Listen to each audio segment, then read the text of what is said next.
Collected Tales of a Dublin Doctor.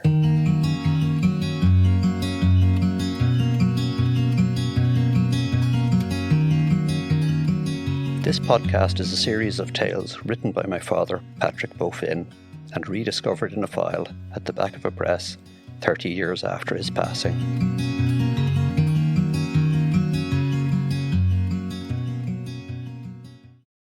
The rigid martinet.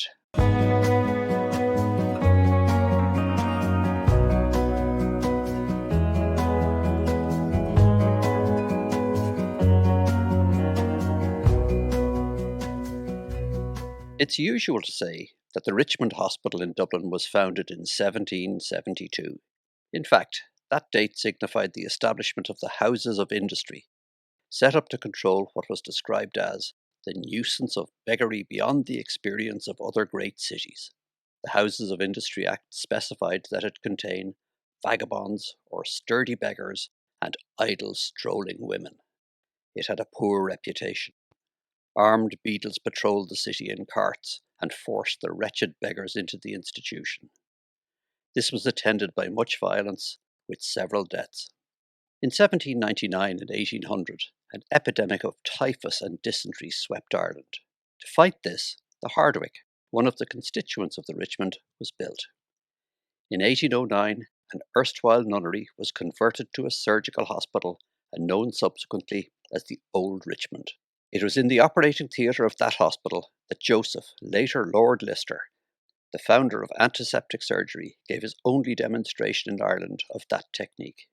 That theatre was still in use, but as an autopsy room when the Richmond closed in November 1987.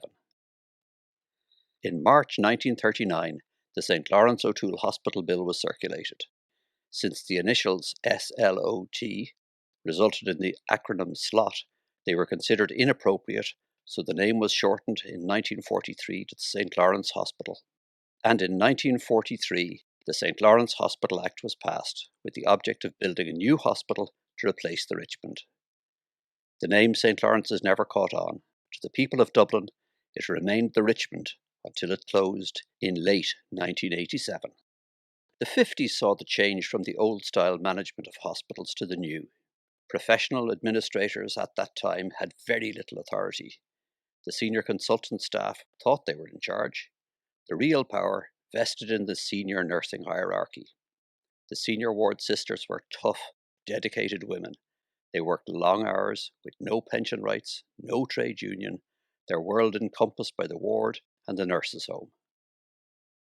Typical of those older ward sisters was Gertie McAnuff, who ran the medical wing of the Richmond Hospital. She was white-haired, looked taller than she was because of her erect carriage. Her cap, apron and cuffs were starched solid. She spoke in a harsh, grating voice with a pronounced Newry accent. Her nurses respected but feared her as they scuttled silently to do her bidding.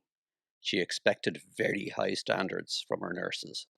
Wards were kept tidy, floors highly polished, and all surfaces free of dust. She tolerated students and interns, regarding them and their undisciplined behaviour as an unavoidable irritant.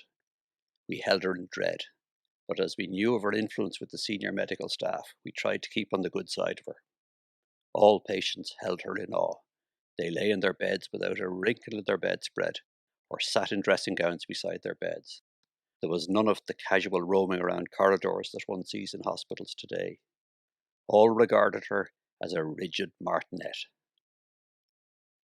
One of her patients was Brendan Behan. It was amusing to watch the formality of the relationship between them. She realised that she could not change this strange man, whose behaviour was so foreign to her standards. And to him, she was one of the most unusual people he had met. She was the only person I knew to address him always as Mr. Behan. His illness resulted in several admissions, and on discharge many outpatient attendances. On those occasions, they would greet each other with a formal respect. I was with her one afternoon. He had not been to the hospital for some time.